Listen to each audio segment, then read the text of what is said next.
Hi, my name is Rebecca Morgan, and I did my book report on the book Flipped by Wendelin Van Draanen.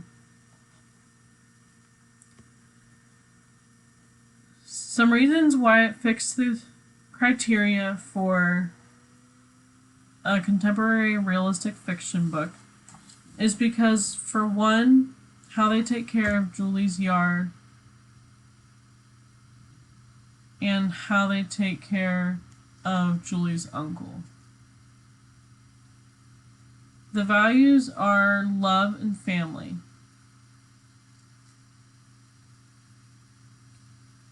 It allows the readers to draw conclusions because of the reasons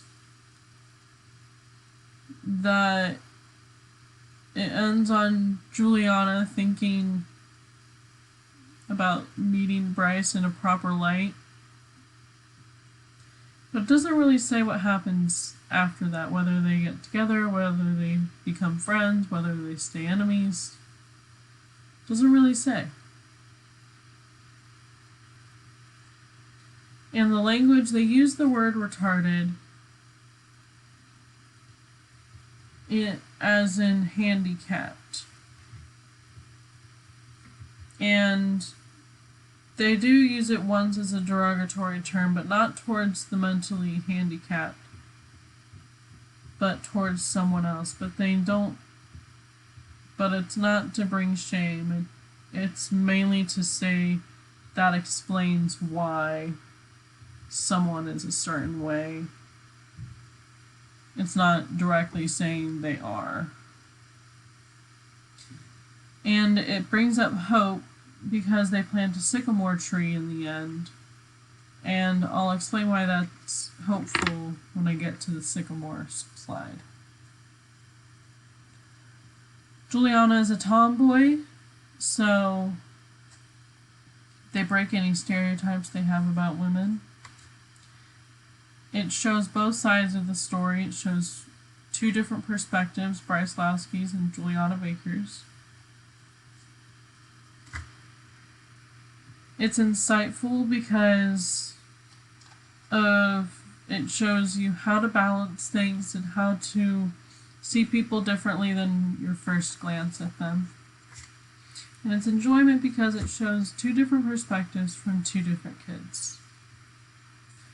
Some facts about Wendelin Van Draanen is she's born in Chicago, Illinois. She was a tomboy growing up. She got into writing as an adult by first writing a screenplay, and her screenplays became stories, and her stories became books. Her hobbies are what's known as the 3 R's: reading, running, and rock and roll. She won the California Young Reader Medal for her book Flipped.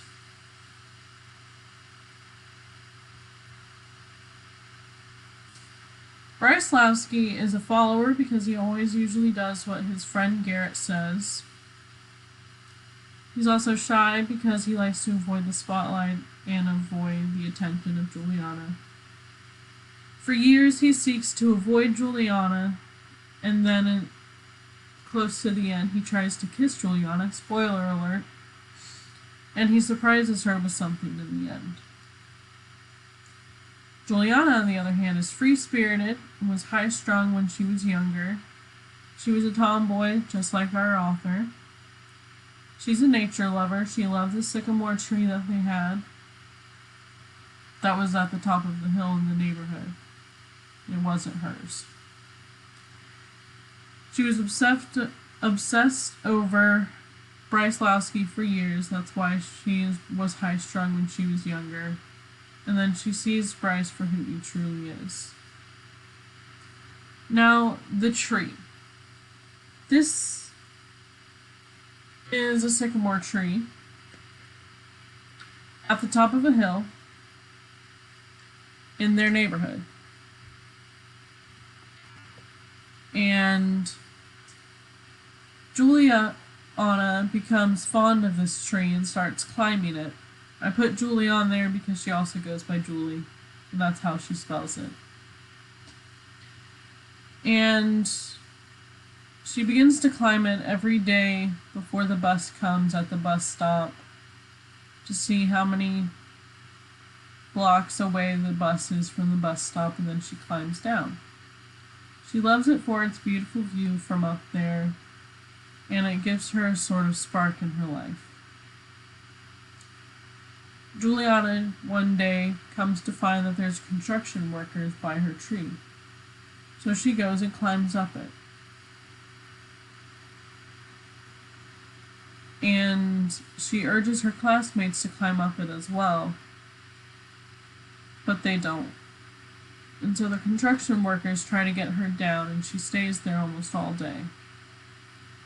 And she eventually gets down, and they cut down her tree.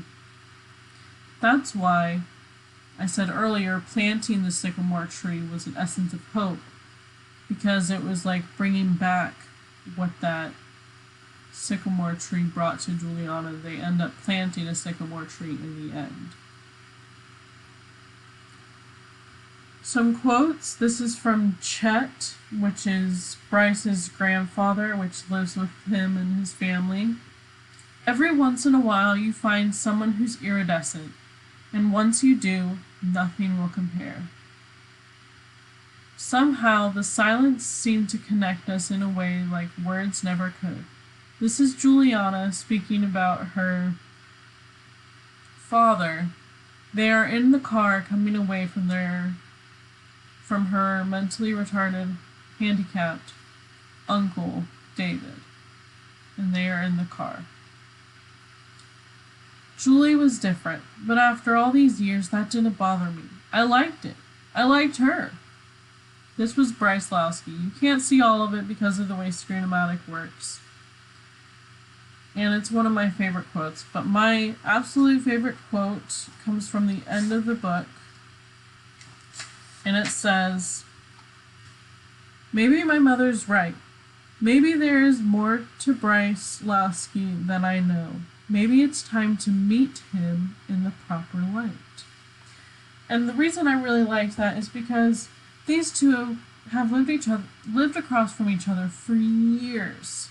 They never really knew each other. And they had changed over the years, so they didn't know who they had changed into. So Juliana is just speaking, she wants to meet this new Bryce. This is my works cited page. I hope you all enjoyed.